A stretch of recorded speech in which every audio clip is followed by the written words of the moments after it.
The End of the Sun is a first-person exploration and adventure story-based game set in the Slavic fantasy world, where the line between myth and reality begins to fade perilously. You won't be angry anymore if good bread comes from it.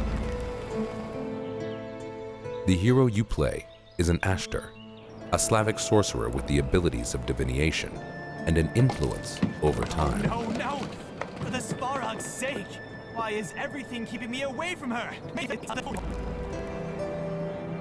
The game is inspired by both adventure and exploration games with unorthodox riddles to solve, but the storyline is in the first place here. It sounds pretty bad now. I really didn't mean to spill it and destroy your wreath.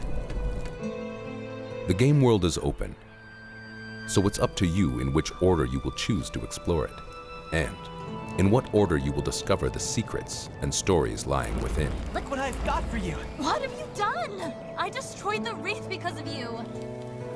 The story unfolds during the 4 seasons, far away from each other, between which you can travel in time.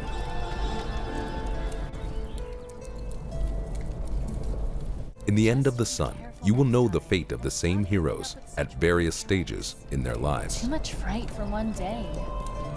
There, I can find a herb that will help you. A lake? The story is inspired by Slavic mythology and legends.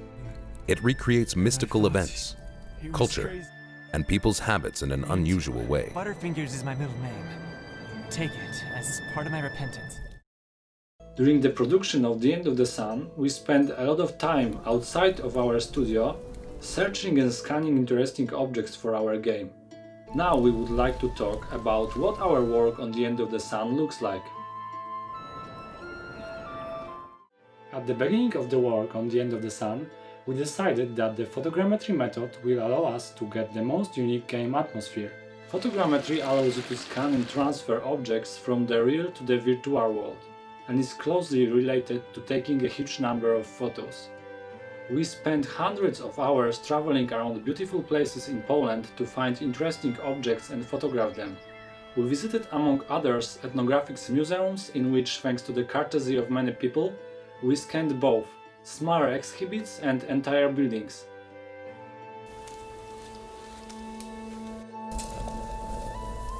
We have also restored several agricultural machines or ordered real wooden figurines to later scan these items into the game.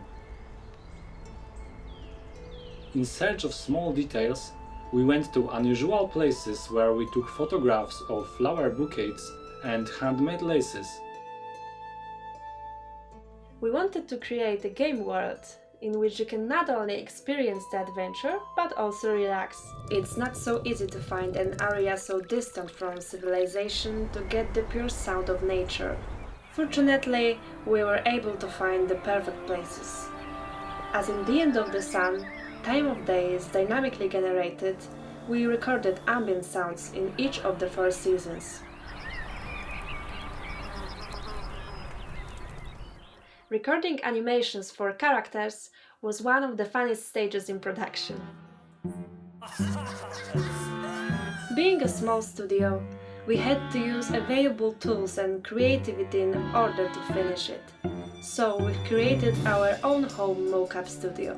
Thus the recordings look quite comical, but they finally fulfill their purpose.